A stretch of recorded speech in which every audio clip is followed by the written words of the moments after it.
of the most fascinating things about Christianity is that it insists that being a human always means being both a body and a soul. It shouldn't surprise us that God designed it this way. In Genesis, He reminds us that He created us in His image. Male and female, we are created in God's image.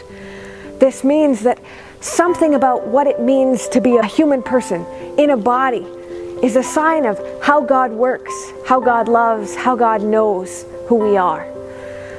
The second sign is that God sends His only Son, Jesus, to be a human person and God at the very same time.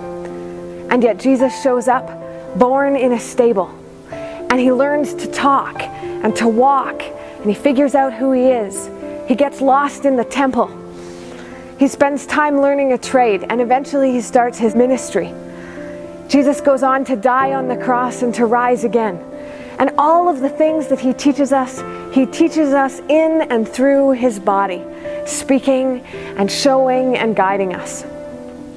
John Paul, in his book Theology of the Body, talks about the body as part of the sacramental order.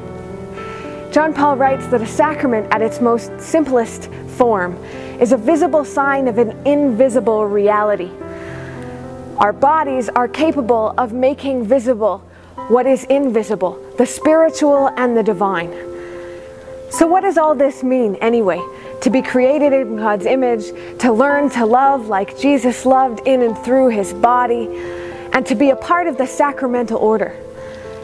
It means that every moment we spend in our bodies is an opportunity for us to love and serve God. It means that our bodies are capable of communicating God's love, God's care, even God's challenges to the world. That we are the voice that He has to speak, and we are the hands that He has to serve, and we are an opportunity in our very selves to show the world how much God loves them. It also means that no matter what we do, if we're going to make any progress in the spiritual life, our body is going to be a part of it. We're going to have to get ourselves out of bed on Sunday morning and make our way to church. We're going to have to create spaces in our lives where we have quiet, where we take a moment to sit down, to rest our minds and our hearts, to focus on Jesus and pray. And we're going to have to do that even in the moments of our lives that we don't think of as spiritual.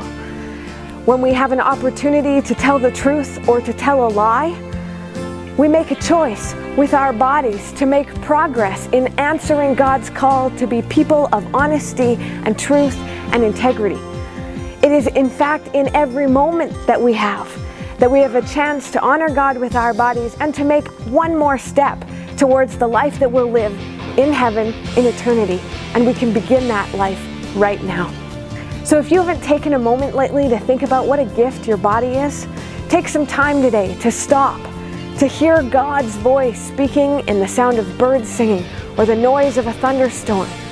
Take a moment to hear in the voices of your kids or your friends God's passionate voice of love and how important your life is. Take a moment today to thank God for the gift that is your body.